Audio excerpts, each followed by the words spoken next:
একবার একটা বউ পাগল ছেলে তার বউয়ের কথায় তার প্যারালাইজ বাবাকে যাইতেছে নদীতে ফেলাই দিতে। তো তারা থাকতো আর্চিন গেট থেকে মেলবাড়ি জেটিতে যাইতেছে, সেখান থেকে ফালাই দিব তার বাবাকে। যারা পুরান ঢাকায় থাকেন তারা অবশ্যই এই জায়গাটা চিনেন।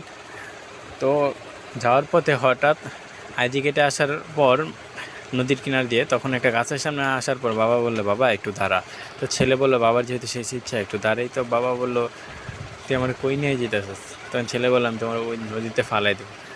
তখন বাবা বললো, আজ থেকে 30 বছর আগে আমিও আসছিলাম, এখান দিয়ে যেতেছিলাম আমার বাবাকে নিয়ে নদীতে ফালাই দিতে তোর মায়ের কথায়, কিন্তু আমার আমার বাবার প্রতি মায়ে লেগে যায়, তখন আর আমি তারে ফালাইতে পারি না, তখন তার আমি বৃদ্ধাশ্রমে দিয়ে আসি।